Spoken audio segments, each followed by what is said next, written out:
Say, bank, we need 25 grand again for this pre-sale, and you're gonna have to give it to the developer, and that is gonna be held by the lawyer. So in total, that $500,000 condo, again, is full 10%, 50 grand, but it is split up, it's staggered, 5% now and 5% in 60 days. So that's just one example. Now I often get asked, after I submit the full deposit, we paid everything, is there any other fees? Like mortgage, strata fee, utility fee, property tax? What are the fees? Zero, nothing. Until completion, you don't pay anything else. That's a really great thing about pre-sales. Is say you buy something that's 3-4 years away, you pay the full deposit structure, you sit back and wait. There's no hassle finding a tenant, paying these utility fees, paying the mortgage. You absolutely don't have to pay anything at all. You just have to be patient until completion date. And a little bit word of advice that I definitely say to all my customers is when we're buying a pre-sale, I know you don't want to 90% of the time, but it's often really good to get pre-approved, talk to your bank, or talk to a mortgage broker to make sure you can actually afford what you're purchasing. Yes, you might have the deposit structure, but we want to make sure that our current salary income can actually probably afford what we're purchasing in a few years. If we do expect our salary income to go up, that's a different story, but we want to make sure we have a baseline of what we can afford prior to buying a pre-sale. All right, back to the contract that we got to sign. I made a list here of 10 important terms that you absolutely need to know. Obviously, read the full contract. I'm going to give you a debrief on everything, but here's 10 things that you probably want to know. Number one, most important for you is you have a 7-day rescission period. What the hell does that mean, Devin? Well, if you sign that contract and say, yeah, I'm going to buy this pre-sale, I'll get my deposit in 7 days. Within those 7 days, you have the right to absolutely cancel the full contract at any time without any reason. Say you get cold feet, you purchase this pre-sale a few days later, and you're like, you know what? I don't know if I really wanted that. It was just the sales energy and the vibes, and I just really felt kind of pressured. Well, you can have the time now to back into the contract, not pay anything, not pay absolutely nothing, have zero guilt, and you can just get away scotch-free. Until you pay that deposit, you can get out scotch-free within those 7 days of rescission. 2, you probably want to know the deposit, like I was talking to you before, but what days? Say we buy it today, June 1st, 2024, and it's 1 month away. Obviously, that's July 1st, 2024. But when it gets 6 months out, 1 year out, 2 years out, let's have those days set so when we are going to be paying them in the future, we don't need to be reminded, or if we forget, that could be a problem. So let's have those days planned out and know what we're actually going to have to be paying and what time. 3, I wrote down here is completion timeline expected, and what happens if it doesn't fall through. Well, lots of reasons. Everything's going to be in the contract of what is going to happen and for what reason. Is it an earthquake, a fire, developer ran out of money? What's the reason? We want to know what's the recourse and how is our deposit protected, which is really important. And when do we get it back? That's also very important. Or if the project is set to be complete in 2026 and they finish it 6 months early, well, that's also a little bit of I was not ready for that. So what happens in that case? Or, which is kind of the most popular, what happened is my project was supposed to complete, Devin, and started 2024, and now it's 6 months in. They're still not complete. They're still doing the framing. What the hell happens? I need a place to live. So we want to know what happens in those situations. Here's an important one too, your total price. Let's go back to our example.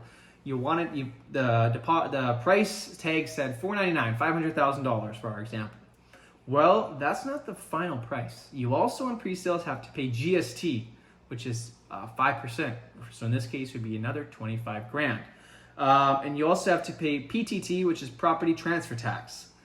Now, if you are a first-time home buyer, a lot of it can be rebated. You don't have to pay. But if you're not your first property, you also have to pay property transfer tax on top of it. We also want to know our strata fee. What are we going to be paying? 0.60 cents per square foot. But what does that mean? We want to calculate what our strata fee is going to be and what does it include. Is it including gas? Is it including internet? Is it including hot water, garbage disposal, caretaker, what amenities? There's a lot of things that can be covered in the strata fee. So just, our strata fee is $250. Well, what does that include? So we want to be super awesome and know all of that. Bonus right here is property tax. that won't be in the contract, but I want you to know because I can find that out for you. Property tax is going to be something you pay once a year. If you buy a condo, you're going to have to pay it, and it could be anywhere between, say, $1,200 and $2,000. So that's once a year. For like in townhomes, it's going to be more expensive, detached, etc. Different areas and postal codes will have different property taxes. But that's something you also want to know. Also in the contract, we're going to have a walkthrough date. Well, what the heck is the walkthrough date? So basically, when we buy our condo, for this example, we're going to have a walkthrough date, normally a month or two prior to completion, where we're going to go through and actually look at your condo and see any deficiencies.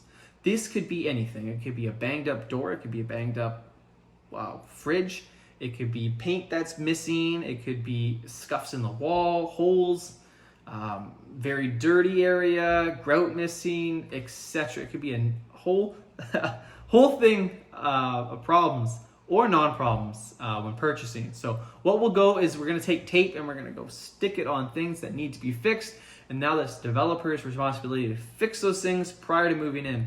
You want to do this because if you don't do it, you're going to move into that condo and it might have a mixture of things. And now you got to go and fix them and contact the developer, and it's going to cost time and money for you. Maybe not so much money, but definitely time, because my next topic was going to be there is warranty for these properties that you're purchasing. Anything new should be covered by 2-5-10 warranty. So what that basically means is for things like appliances, you have 2 years if they break down. They are under warranty. For structural problems such as your railing falling off or the membrane of the condo is shifting, you can have warranty under that. It's a whole nother topic, but basically what I'm saying is you have warranty on a lot of the stuff of these new pre-sales. So you shouldn't feel scared to ask them to fix them now because it's completely free and it's just something that you want to get done. Next, included items. What are you getting? You might go to that showroom and there's a big table and couch and this and that. Well, it's probably not included in your contract. So what are you getting? Are you getting a gas range stove? What color scheme are you getting? You can KitchenAid appliances, 9-foot ceilings, etc. So we want to know exactly what's included in what you are purchasing. Another bonus one is going to be extra costs. When you go to purchase this pre-sale and complete, you're going to have to get a lawyer. That's absolutely mandatory. You might want to get an inspection done. There's a few other costs that you might have to go through. So make sure that you have a little bit of money for these extra costs. But definitely reach out and ask me all of these questions prior to signing anything, or if we're looking at it together, feel free to just let me know what your concerns and I can find out that information. Alrighty, so we had time to look through the contract to make sure we know all of the terms and conditions that are in the contract. So now it's time to sign. We now finished our signing. We have now 7 days to get that deposit to the developer. That is called our 7 days right of rescission. We have 7 days to back out, no questions asked. This is our time to either make it or break it. So say we do want to go ahead with the deal and we give them our first deposit. We have to make this through normally a bank draft or certified check, or it can be through a wire transfer that's going to be directly to the lawyer. But yes, we have now secured our unit. That deposit will secure the unit so no one else can get it. But I do have 3 tips that is going to help you further down the line. So I just put them here. Number 1, getting a mortgage. You're going to have to get a mortgage at one point if you are requiring or needing financing. Please get your mortgage minimum 3 months prior to the completion. So if your completion, let's just say is in July, let's start getting everything ready, like start of April minimum, just so because the bank's gonna ask for a lot of information. Sometimes it's hard to get or it takes time. So let's start that process early so there's no hiccups at the very end. Number 2 is we have to get a lawyer or notary about a month before completion. Let's make sure that we have all the paperwork again sent to them. Don't send them things last minute. It might cost you more, and there's always a worry of it not getting done. And number 3 is about a month or 2 prior, we're gonna have to do what we were talking about before called a completion deficiency walkthrough. Make sure we get that done. Otherwise, we're gonna have no recourse. It's gonna be very difficult to get things replaced in time. And a bonus is get your utility services lined up. I'm talking Fortis, your BC Hydro, your internet. Get those things lined up maybe a month, 2-3 months prior to moving in. The worst thing is you do all this heavy moving in and then you have to set up your services that don't take 2-3 days to get in. You're without heat, hot water, something like gas. So get those things set up. So I hope this video helped everyone in one way or another. Please feel free to reach out if you have any questions. I spitfired kind of all of these off in no certain way, but I just wanted to get this video out there because I do get it asked quite a bit. I'm just sitting here at an open house and thought, hey, let's get this information to the public because it really is going to help you. But like I said, please reach out if you need any questions on pre-sales or about the process. I'll leave my email at the bottom of the video. Thank you guys.